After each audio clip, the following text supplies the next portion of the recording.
Et maintenant, je voudrais aborder le pire de ces moyens de séduction. Le pire de tous, c'est la télévision. Et là, justement, nous sommes devant ce moyen de fascination extraordinaire qu'est celui de l'adversaire et qui est celui de l'Antichrist. Il y a un texte que nous pourrions lire, si vous voulez, dans le livre de l'Apocalypse, au chapitre 12. Il nous est dit ceci, verset 12, verset 11 déjà. Apocalypse 13, pardon, excusez-moi. Apocalypse 13, verset 12. Je vis monter de la terre une autre bête. Elle avait 2 cornes semblables à ceux d'un agneau, et elle parlait comme un dragon. Elle exerce tout le pouvoir de la première bête en sa présence. Elle fait que la terre et ses habitants se prosternent devant la première bête dont la blessure mortelle a été guérie. Elle opère de grands signes jusqu'à faire descendre le feu du ciel sur la terre à la vue des hommes. Elle séduit les habitants de la terre par les signes qu'il lui est donné d'opérer devant la bête, en disant aux habitants de la terre, écoutez bien ça, de faire une image de la bête qui a été blessée par l'épée qui a survécu.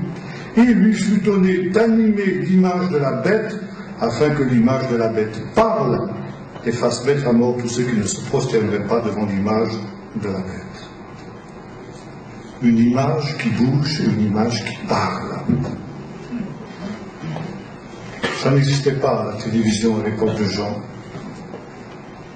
Et pourtant, ce qu'il nous décrit là, c'est quelque chose qui ressemble furieusement à la télévision, n'est-ce pas? Une image animée qui parle et qui bouge et qui vous fascine. Nous parlons tout à l'heure avec votre pasteur à table justement de cet engin terrible qui est justement aussi la quintessence du mensonge. Nous l'avons dit tout à l'heure, l'image est mensongère. Je vais citer aussi une petite anecdote. Il y a un certain nombre d'années de cela, il y a eu un film qui était passé à la télévision qui avait eu un certain succès. Et ce film, il s'appelait Joseph, c'était sur Joseph. Joseph, le Joseph de la Bible, le fils de Jacob, qui était devenu roi d'Égypte. Vous connaissez tous cette histoire, j'en suis sûr. Et bien sûr, les chrétiens aussi avaient applaudi, disant « Enfin, à la télé, on passe quelque chose, on passe la Bible. » Et ils s'étaient tous précipités sur leur télé pour regarder ce film. Quelques jours après, je me trouvais chez un ami, avec des chrétiens, et puis il y avait un couple de juifs qui était venu d'Israël. Lui, c'était un physicien, il était venu nous faire une conférence. Bref. Et pendant l'interruption à table, nous parlions de ce film parce que toute la France en parlait. Et chacun disait, oh, c'était formidable, c'était bien, j'ai appris, ceci, cela, etc. Et soudain, un des participants s'est tourné vers la femme du savant et lui a demandé, et vous, madame, qu'est-ce que vous en pensez? Elle a dit, je suis contre. Ah bon? Pourquoi? Parce que Joseph n'était pas comme ça. Et maintenant, je n'ai pas regardé ce film. Parce que je me suis dit que si je regardais ce film, chaque fois que je lirais l'histoire de Joseph, eh bien, Joseph m'apparaîtrait sous l'image de l'acteur qu'il incarne. Mais cet acteur, il n'est pas Joseph. On a beaucoup aussi applaudi le film La Passion de producteur américain, comment il s'appelait? Oui, c'est ça. C'est pareil, je suis contre, à fond contre. Parce que c'est bourré de l'inexactitude. Et vous avez ici une fausse idée de la réalité. Une fausse idée des choses. Il n'y a rien de plus mensonger qu'une image. Mais vous allez dire, mais non, mais sûrement pas. En tout cas, c'est pas vrai l'image de la télé. Parce que la télé, c'est filmé en direct. C'est en direct. Je l'ai vu de mes yeux vus. Donc c'est vrai. C'est toute la différence entre l'image et la parole. Quand je vous dis, eh bien voilà, j'ai vu telle et telle personne faire ceci et cela. Je dis, mais non, mais c'est pas possible. Si, c'est vrai, moi je te dis. Vous entendez dans vos oreilles. Vous discutez. Vous dites, est-ce que c'est vrai ce qu'il me dit là ou bien est-ce que c'est pas vrai?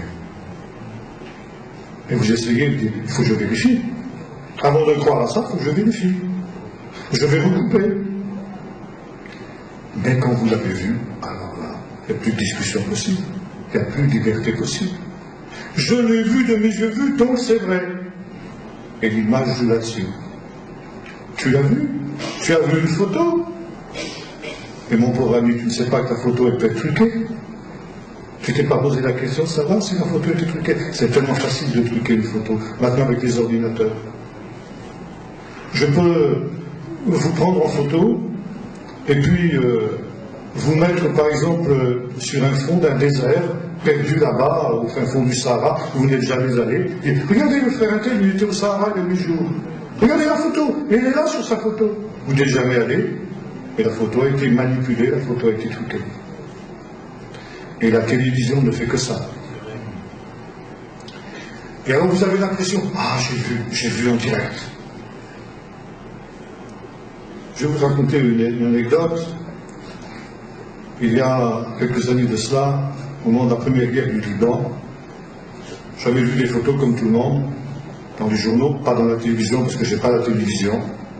Et comme disait un grand homme de Dieu qui s'appelait Butler, ne m'offrez jamais la télévision, parce que si vous me l'offrez, je la jetterai par la fenêtre. Et comme il me disait, je préfère avoir des visions que la télévision. Et par contre, j'avais vu des photos qui nous montraient la ville de Tyr, au Liban, complètement détruite par les Israéliens. Et on accusait ces méchants Israéliens qui avaient fait cet acte de barbarie incroyable d'avoir détruit cette ville de Tyr. Quelques semaines plus tard, je me suis rendu à Tyr, moi-même. Et j'étais étonné, je m'attendais à voir une ville en ruine. Mais non. La ville était absolument intacte. Sauf au centre-ville. Au centre-ville, il y avait un carrefour stratégique important. Et là, il y avait des traces de combats très durs qui s'étaient produits. Et effectivement, toute cette région du centre-ville était en ruine. Et j'ai compris ce qui s'était passé. Tous les journalistes du monde étaient venus, ils avaient photographié ce seul endroit qui était détruit, et ils avaient dit, c'est Tyr tout entier qui est détruit. Et comme les gens l'avaient vu, ils ont dit, c'est vrai. C'est mensonger, l'image est mensongère. Et c'est pourquoi il nous a dit, ils ont changé la gloire de Dieu en image. C'est pourquoi on ne peut pas représenter les choses de Dieu. Et ça, j'en parlerai peut-être tout à l'heure ou demain, quand je reviendrai sur l'église spectacle. Dans l'église aussi, on veut donner des spectacles. En disant, mais ce sera plus facile aux gens pour comprendre. Comme l'église romaine au Moyen-Âge, dont je parlais tout à l'heure. Et comme l'église romaine, on s'est mis à faire maintenant du théâtre, des films, des DVD chrétiens, et toutes sortes de spectacles, des mimes, et même des clowns chrétiens, oui, ça existe. Parce que, vous comprenez, c'est tellement plus facile de montrer aux gens que de leur donner une prédication. Alors on fait des spectacles. Alors on représente David et Bathsheba. Il y avait une comédie musicale il y a quelques années qui portait ce nom, David et Bathsheba. Vous vous rendez compte? Qu'est-ce que c'est l'histoire de David et Bathsheba? C'est l'histoire d'un adultère. Et le jeune homme qui incarnait David et la jeune fille qui incarnait Bathsheba, et qu'est-ce qu'elle faisait? Elle mimait l'adultère. Ils mimaient l'adultère tous les deux. Vous croyez que ces jeunes gens, ces jeunes filles sont de bois? Qu'est-ce qui se passait après? Il y a aussi, pas loin de l'endroit où j'habite, en Bretagne, un petit village où, pendant l'été, nous avons beaucoup de touristes, comme vous en avez ici aussi, beaucoup de visiteurs. Il y a des légendes, vous savez, en Bretagne, le roi Arthur et tout ça. Et tout le village s'est associé pour, pendant l'été, faire, pendant toute la saison touristique, plusieurs fois par semaine, un grand spectacle où à peu près tous les habitants du village jouaient.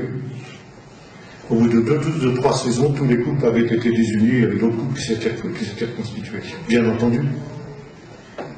Ces histoires n'étaient que des histoires d'adultère, que des histoires de tromperie. Alors qu'est-ce que vous voulez? Quand on est entré dans cette dynamique-là, eh bien ça se traduit dans la vie courante, dans la vie normale, et les couples éclatent et d'autres se reforment. C'est le péché. C'est le péché. Et alors donc, on se met à faire des comédies musicales de ce type-là.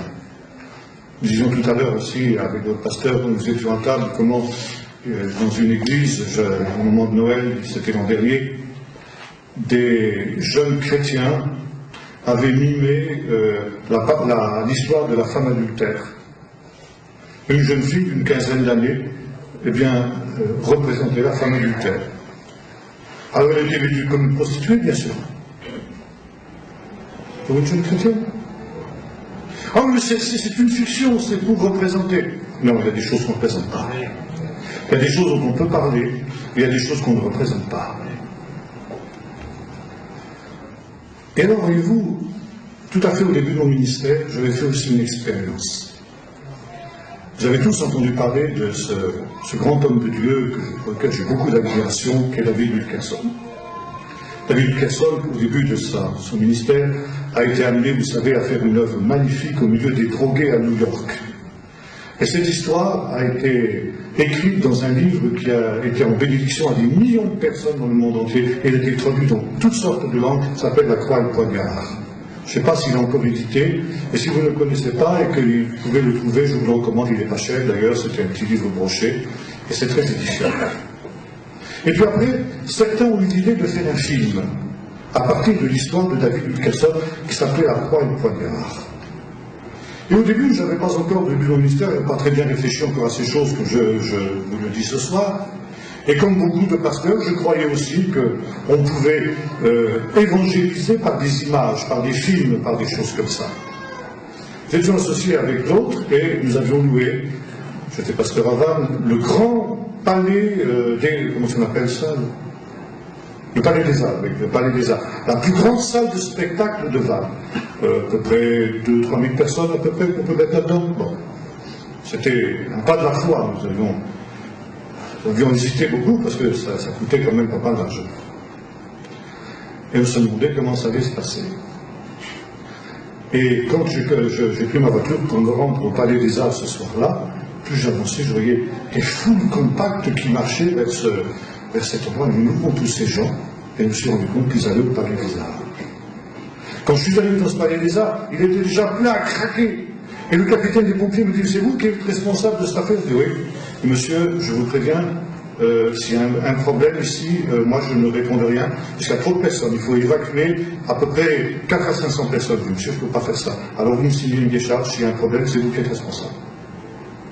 Alors j'ai signé. Bon. Alors c'était un succès extraordinaire. Le Palais des Arts n'avait jamais été rempli comme il était ce soir-là. Ce film a été présenté, et les premières séquences, c'était une séquence de rare violence. On voyait 2 gangs de jeunes drogués qui s'affrontaient au couteau, etc., avec des chaînes de vélo. Et il y avait un vieux monsieur qui était devant moi, qui se tourne vers moi et dit, c'est ça que vous montrez à nos jeunes? Vous croyez qu'ils n'en ont pas assez à la télévision? Alors j'ai bafouillé quelques mots, je dis bah oui, mais ils sont habitués, c'est comme ça que ça s'est passé en la réalité, etc. Et après, quand je suis sorti, je me suis dit, mais cet homme, il avait raison. Encore une fois, comme je le disais tout à l'heure, il y a des choses qu'on peut expliquer, mais qu'on ne peut pas montrer. Donc le film s'est déroulé, et à la fin, vous savez, c'est quelque chose d'assez extraordinaire. David Wilkerson avait loué un endroit pour prêcher l'évangile, et sans qu'il le sache, 2 gangs adverses s'étaient donné rendez-vous dans cette réunion d'évangélisation pour se battre. Et ça, ils ne le savaient pas. Ils étaient décidés à se battre à mort dans son lieu de culte. Et puis finalement, quand David prêche l'évangile, eh bien les chefs des 2 gangs se convertissent et s'avancent pour donner leur vie au Seigneur, et au lieu de s'entretuer, ils se réconcilient. Bon, ça s'est passé comme ça dans la réalité. Et ça, c'est très bien expliqué dans son bouquin. Alors évidemment, vous voyez ça dans le film, et le film se termine là-dessus, dans cette grande réconciliation. Il y avait le présentateur, qui était un évangéliste de l'association Wilkerson, Teen Challenge, ça s'appelait à cette époque-là, qui ensuite a expliqué maintenant qui veut, comme ces jeunes gens, donner sa vie au Seigneur. Il a fait un appel, comme on fait dans la plupart des réunions d'évangélisation. Il y avait peut-être, disons, pas tout à fait 4000 personnes, mais pas loin. Qui veut donner sa vie au Seigneur? Qui veut donner sa vie au Seigneur? Il insiste, il repart, oui, le Seigneur, il vous appelle, il vous attend ce soir. Alors je demande, levez votre main, etc. Pas une main seule. Pendant 20 minutes, il a fait un appel, pas une main s'est levée. 4000 personnes, pas une main s'est levée. Alors je dis, mais ça a commencé à m'interpeller. Je dis, mais Seigneur, qu'est-ce que ça veut dire tout ça? Le lendemain, nous devions emmener ce film dans une école où un de nos frères était professeur. Il avait rassemblé tous ses élèves et nous avons projeté ce film avec le même présentateur. Et à la fin, donc, nous avons demandé à ces jeunes ce qu'ils en avaient pensé de ce film. Ah, c'est bien, c'est formidable. Ah oui, surtout au début, quand il se bagarre, c'est ça qu'on avait apprécié le plus, bien sûr. Il dit, mais franchement, c'est bien monté. Hein. À la fin, quand au lieu de s'entretuer dans la salle du prêcheur, vous appelez ça le prêcheur, eh bien, il se réconcilie. Ça, c'est bien monté. Mais ça s'est passé dans la réalité? Oui, non, c'est bien que c'est du cinéma, quoi. Non, c'est pas du cinéma. Ça s'est passé comme ça dans la réalité. Eh bien, ces jeunes n'ont jamais cru que ça s'était passé comme ça dans la réalité, parce que pour eux, c'était du cinéma, c'était une fiction, c'était quelque chose qui avait été monté par ceux qui avaient créé le film. L'image est mensongère. Donc, appel à la conversion, 0, pas 1. Et ensuite, ils ne croyaient même pas que c'était la vérité. Voyez-vous? Alors ici, l'image est mensongère. Je reviens sur la télévision. La télévision, c'est aussi quelque chose qui a une influence terrible sur chacun d'entre nous. J'ai parlé tout à l'heure de la puissance de fascination de l'image. Même une image fixe, une photo, une belle photo.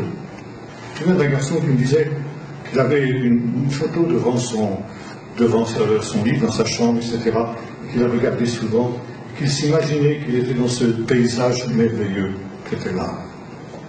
En même temps, il disait, quand je le retrouvais dans ma chambre avec mes problèmes, j'étais triste parce que j'aurais voulu entrer dans ce monde-là, mais je ne pouvais pas. Ah oui, c'est une illusion. C'est une illusion.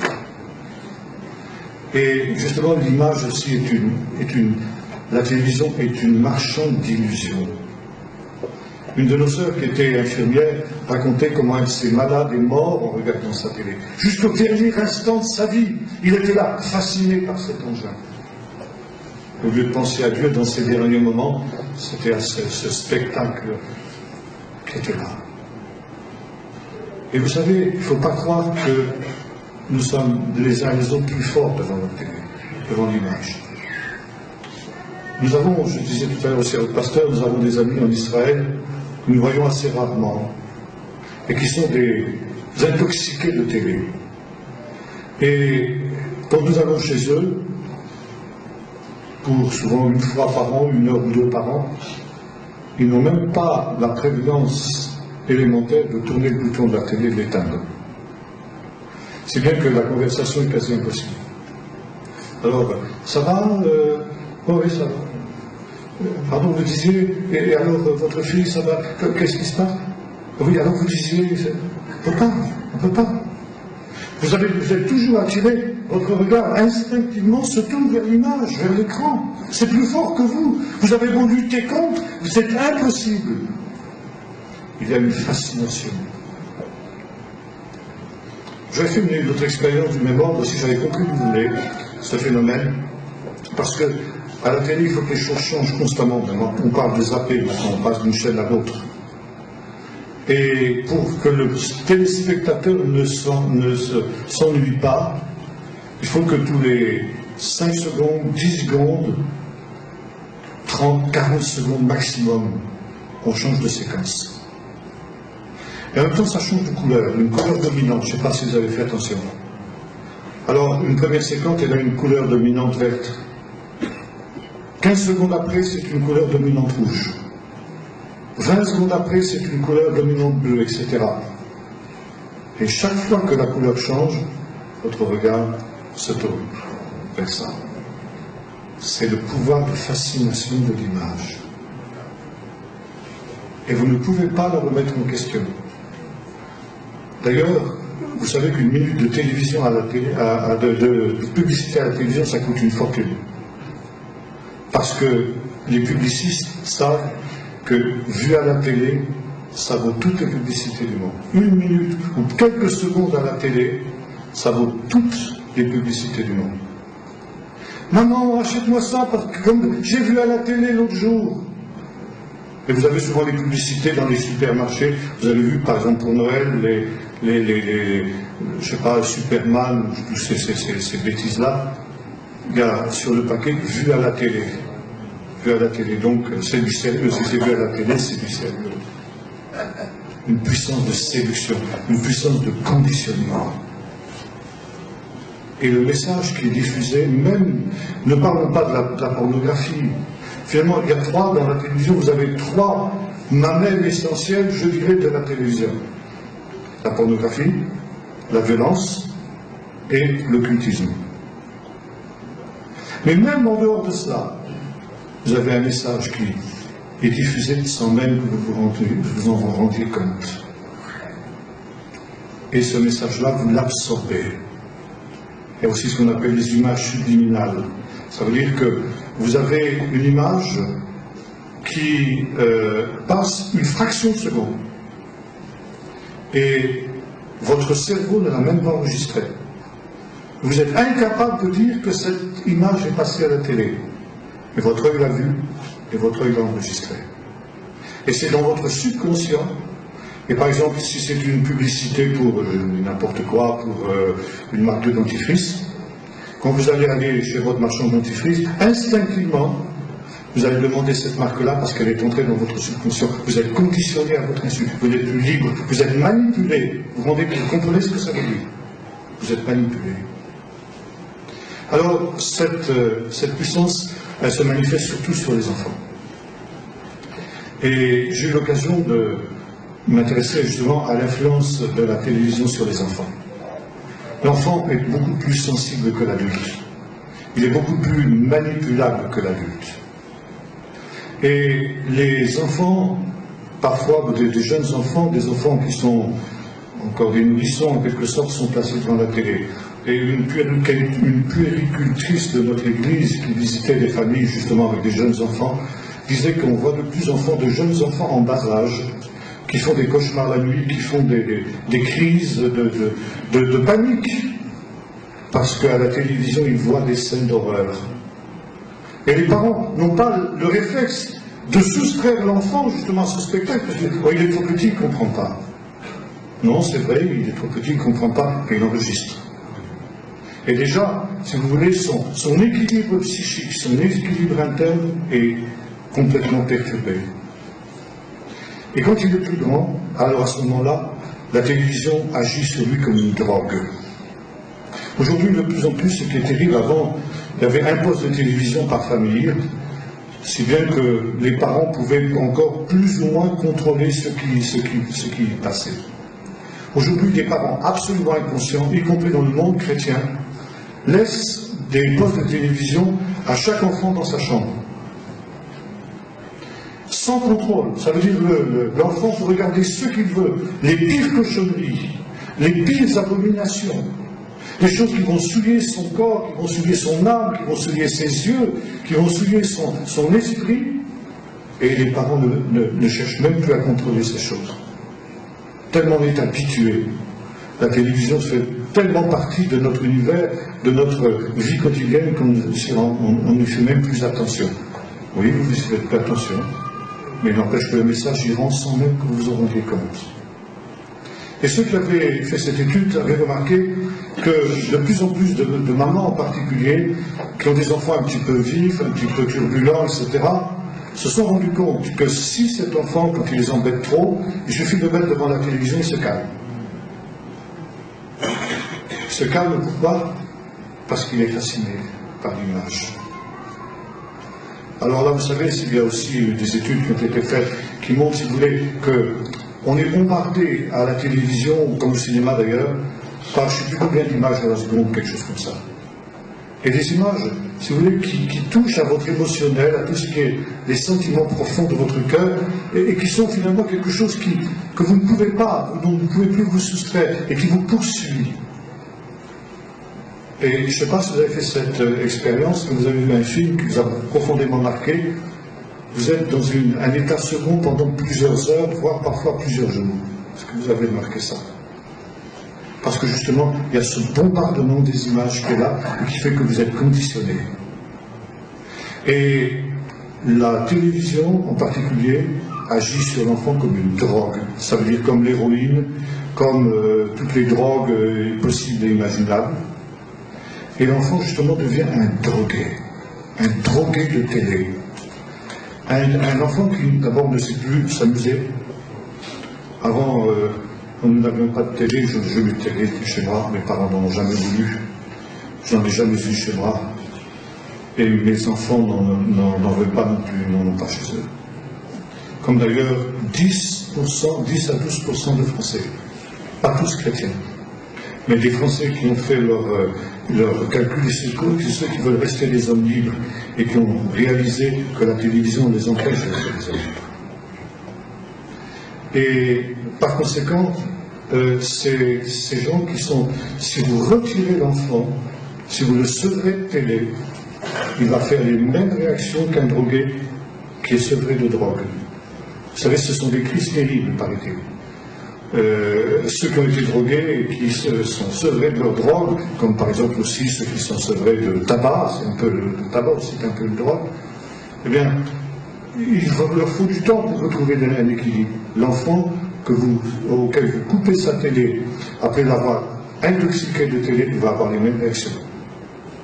Ce qui montre le caractère nocif de cet engin, sans même parler justement de cette violence, de cette sexualité et de cet occultisme, qui sont les trois composantes essentielles justement de ce qui est diffusé à la télévision. Alors, un prédicateur disait une chose très intéressante, quand il voyait l'état des églises. Car je peux vous dire une chose, c'est que l'état des églises est extrêmement alarmant aujourd'hui. Nous qui visitons les églises, nous pouvons vous le dire. Et je dirais que la principale responsabilité, la principale cause de cette décadence spirituelle de la majorité des chrétiens, c'est justement la télé. Les gens n'ont plus de temps, on est la civilisation des loisirs, on n'a plus de temps. Pourquoi? Parce que l'essentiel de son temps le passe devant sa télé. Passif, sans réaction. Vous écoutez la radio, vous pouvez faire quelque chose. Vous pouvez travailler en écoutant la radio. La télé, il faut cesser toute autre activité, vous êtes là. Je me souviens d'une caricature amusante que j'avais vue chez un serviteur de Dieu. On voyait un jeune homme avec sa fiancée assis sur un fauteuil, et il avait une phrase de Saint-Exupéry: s'aimer, ce n'est pas se regarder l'un l'autre, c'est regarder ensemble dans la même direction. Et les deux fiancés étaient en train de regarder la télé. C'était évidemment pour se moquer, mais si vous voulez, c'était très caractéristique. Et voyez-vous, cette puissance de fascination de la télé, c'est quelque chose qui fait de nous des êtres qui ne sont plus des hommes libres. Et notamment, qui sont justement abreuvés par cet esprit de séduction qui n'est autre que l'esprit de l'Antichrist, c'est-à-dire l'esprit du monde. Et spontanément, sans même s'en rendre compte, les chrétiens se mettent à imiter le monde. Parce que c'est ce qu'ils voient tous les jours. C'est ce à quoi, encore une fois, ils sont conditionnés à cette imitation du monde sans même s'en rendre compte. Ils s'habillent comme le monde, ils se comportent comme le monde, ils cessent de se marier comme le monde, ils divorcent et se remarient comme le monde, et je pourrais continuer comme ça, si bien qu'on arrive maintenant à un stade où vous n'avez plus de différence entre les chrétiens et les non-chrétiens, dans la vie pratique, dans la plupart des cas.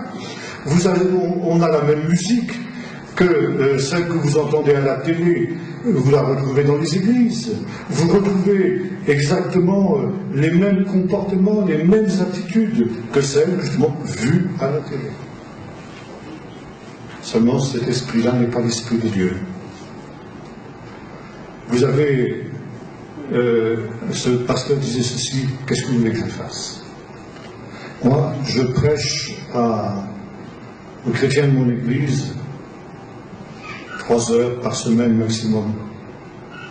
Et j'ai un prédicateur qui, lui, prêche au moins 3 heures par jour. Pas par semaine, 3 heures par jour, pour démolir tout ce que j'ai dit pendant les 3 heures où je parle. Ce prédicateur-là, évidemment, c'est la télé. Vous allez me dire, oui, mais il faut bien s'informer, il faut bien voir quand même, se connaître les nouvelles et tout. Comme je vous ai dit tout à l'heure, ces nouvelles sont fausses. Si vous voulez justement vous tromper quant aux informations, regardez la télé. Et vous savez, les informations, moi j'ai suivi un peu ça, parce que j'ai fait un peu d'informations en ce qui concernait les recherches que j'ai pu faire en Israël. Et je vous ai expliqué là, avec l'histoire de Tyr tout à l'heure, mais je peux vous prendre des exemples aussi nombreux là, qui nous montrent que ce que font les présentateurs de télé, les journalistes de la télé, c'est prendre un fait qui est vrai. Tout n'est pas faux, mais tout n'est pas vrai. Et ce fait vrai, comme je l'ai montré par exemple, le centre de Tyr qui était détruit, après ça on brode autour. Mais ça, c'est toute la ville qui est comme ça. Et puis, regardez, et après vous avez une impression fausse. Ça veut dire que le produit fini, c'est un énorme mensonge. Le point de départ est vrai, mais le produit fini, c'est un énorme mensonge. Et vous êtes trompé. On vous ment, on vous manipule. Alors, c'est ce que Paul appelle justement les moyens de séduction. L'homme a l'illusion de la vérité, il est étourdi. Et on arrive justement à ce stade que nous évoquions tout à l'heure dans la lecture de l'histoire du veau d'or. Le peuple s'assit pour manger et pour boire, et ils se levèrent pour se divertir. Quelque chose de divertissant, d'agréable. C'est justement ça aussi, la civilisation moderne, avec toutes ces images, une image agréable. Comme c'était aussi ce qui avait été le cas dans le jardin d'Éden, elle vit que le fruit était beau, qu'il était agréable pour ouvrir l'intelligence et elle en mangea. C'est le serpent qui est derrière tous ces moyens de séduction et il emploie les mêmes méthodes que celles qu'il a employées dans le jardin d'Éden pour amener l'homme au même résultat, ça veut dire sa perte, sa mort, loin de Dieu. Il veut conduire l'humanité à sa perte. Et toute cette humanité, comme dans l'histoire du jour de flux que je vous disais, que je vous citais tout à l'heure, l'humanité est en train d'aller justement dans cette voie-là. Écoute Israël. Alors, parce que justement, cet homme ne sait plus que regarder, il ne sait plus écouter, il ne sait plus parler, il ne sait plus penser, il cesse d'être un homme. Il devient un robot, il devient un animal, et par conséquent, il échappe à cette question que Dieu lui adresse, où es-tu? Tous les matins, il éveille mon oreille pour que j'écoute comme écoutent des disciples. On constate de moins en moins qu'il y a de moins en moins de dons spirituels dans les églises, qu'il y a de moins en moins de baptême dans le Saint-Esprit, qu'il y a de moins en moins de manifestations de la gloire de Dieu. Pourquoi? Parce que l'homme ne sait plus écouter Dieu. Il est dans ce tintamarre perpétuel et étourdissant. Or, pour pouvoir entendre la voix de Dieu, il faut sortir au désert. Il faut se mettre à l'écart. Dieu ne parle pas dans le tintamarre. Il parle dans le murmure doux et léger, comme ça avait été le cas pour Élie, quand Élie était allé au désert. Écoute Israël. Je voudrais aussi que vous compreniez ceci.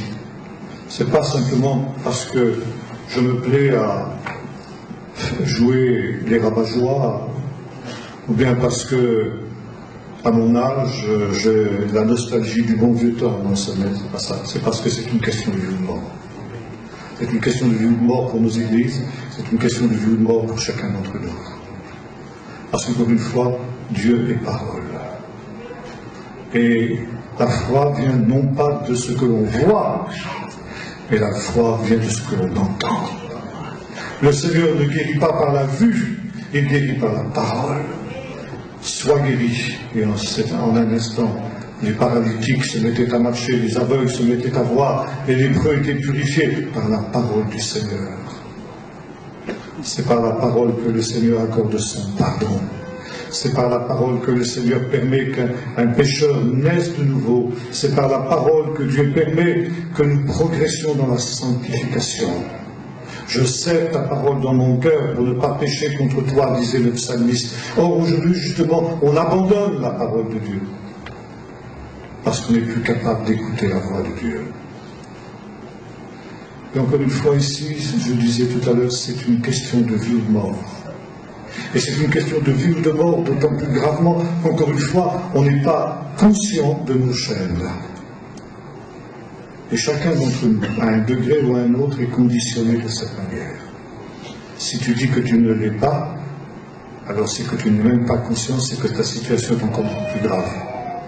Le premier acte de libération, c'est de reconnaître que tu es lié, c'est de reconnaître que tu es esclave et de crier au Seigneur pour qu'il te libère. Et si tu le fais de tout ton cœur, le Seigneur interviendra. Le Seigneur est celui qui libère. Je suis l'Éternel, ton Dieu, qui te libère du pays d'Égypte et de toutes les formes d'esclavage.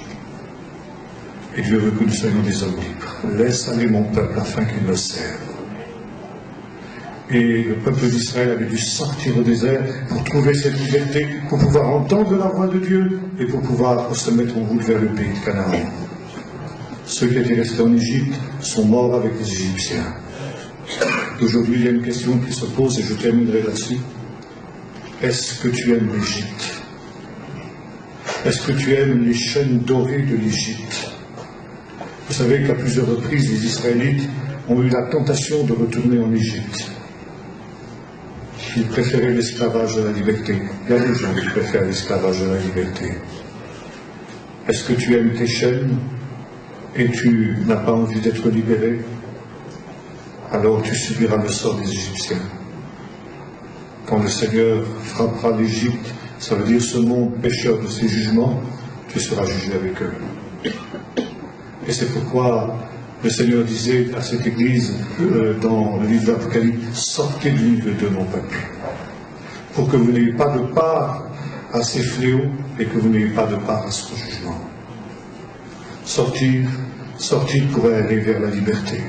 Cette liberté pour laquelle le Seigneur a versé son sang, il a versé son sang pour que nous puissions être libérés de toutes ces chaînes d'esclavage que l'esprit de l'Antichrist essaye de placer sur nous. Alors, vous allez me demander, mais que dois-je faire? C'est simplement ce que nous dit le texte, nous l'avons dit tout à l'heure. Seigneur, éveille mon oreille pour que je t'écoute. Réapprendre à écouter Dieu. Réapprendre à passer du temps avec Dieu. De prendre un temps d'une manière systématique. Et ne pas permettre que quoi que ce soit vienne interférer sur ce temps-là. Seigneur, éveille mon oreille ce matin. Qu'est-ce que tu as à me dire? Parle, Seigneur, ton serviteur écoute. J'ai deux petits-enfants, par la grâce de Dieu, 13 ans et 11 ans, qui, l'an dernier, 2009, ont fait une expérience avec Dieu dans un petit camp de jeunes. Et le responsable de ce camp, quand il a vu qu'ils avaient ce désir de marcher avec Dieu, leur a donné un plan de lecture de la Bible quotidien. Tous les jours, dit-il, avant de vous lever, vous prendrez, je ne sais pas si c'est combien de temps, plusieurs minutes, 10 minutes, un quart d'heure, je ne sais pas.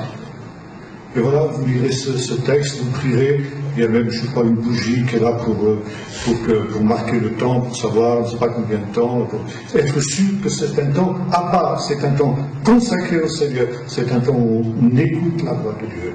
Parle, Seigneur, ton serviteur écoute. Et là, le Seigneur te révélera ce que tu vas faire. Moi, je ne te connais pas. Je ne peux pas te dire ce que tu vas faire. Le Seigneur te connaît et il peut te dire.